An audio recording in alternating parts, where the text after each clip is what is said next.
Là, on peut visualiser la page d'accueil du site Discord, donc version ordinateur. Comme vous pouvez le voir, ça existe en ligne, donc si je mets ouvrir Discord avec ton navigateur, mais aussi avec l'application d'ordinateur et l'application mobile. Ici, on me propose du coup de choisir mon nom d'utilisateur, donc je mets Margot MJC. On va ensuite me proposer d'entrer ma date de naissance, tout simplement pour des raisons de sécurité, puisque Discord est interdit aux moins de 15 ans.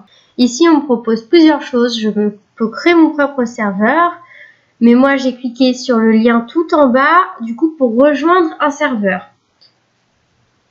Et ici, vous pouvez entrer un lien d'invitation, donc qu'on vous a envoyé ou que vous avez envoyé par mail, par SMS.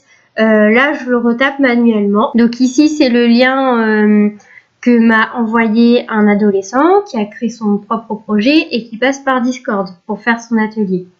Là, je fais le choix de cliquer sur enregistrer pour pouvoir me connecter automatiquement les fois précédentes et j'autorise mon micro.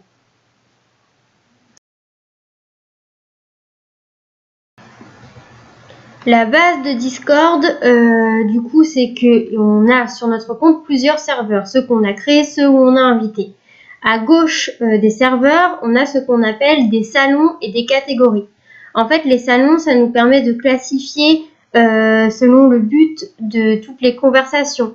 Alors, par exemple, sur celle-ci, vous avez le salon des annonces, donc où Théo choisit de donner les informations importantes.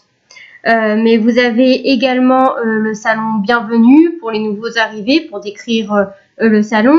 Vous avez le salon textuel. Donc le salon textuel, ce sont les conversations qu'ils ont pendant les visioconférences, donc pendant les ateliers, puisqu'ils peuvent comme ça échanger aussi des documents, des animations. Ça peut être assez utile puisque contrairement à ce que lorsqu'on est en présentiel, on ne peut pas forcément échanger de documents papier. Donc là, ça permet d'échanger rapidement et sur le moment les documents. Vous avez également les conversations, puis voilà, tout simplement le salon visioconférence où vous pouvez inviter le reste des personnes du salon à participer.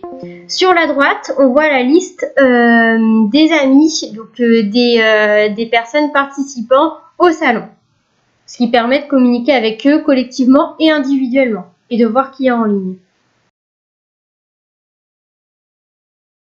Dans cette partie, je vais créer un faux serveur pour vous montrer les différentes fonctionnalités que je vais appeler Margot Exemple.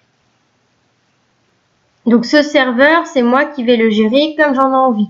Au début, il y a peu de salons, il n'y a que les catégories principales.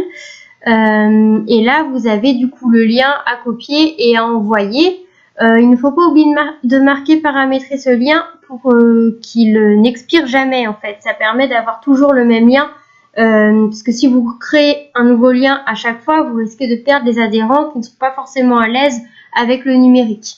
Ici, vous pouvez inviter vos amis, donc inviter les adhérents, personnaliser le serveur, envoyer le premier message, etc. À droite, par la suite, lorsque vous invitez vos amis, vous aurez donc la liste des adhérents faisant partie de ce serveur. Ici, je crée une catégorie donc, que je vais appeler visioconférence qui va apparaître à votre gauche. Voilà, je peux créer dans cette catégorie ce qu'on appelle un salon.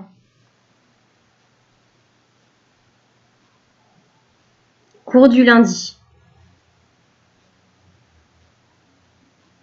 Je peux également créer le cours du jeudi. Ici, je crée un salon qu'on appelle salon textuel et non salon vocal. Donc, je coche le salon textuel et je marque, par exemple, exercice. Si vous avez des exercices à envoyer, vous pouvez créer votre salon spécifique à ceci. Je vais en créer un autre que je vais appeler questions pour que les adhérents qui ont des questions suite au cours puissent vous contacter et échanger avec vous à ce propos. Alors, tout ceci est vraiment pour vous montrer les possibilités. En fait, le serveur que vous créez à votre nom est totalement personnalisable en fonction de votre fonctionnement, de votre organisation et de votre cours, tout simplement.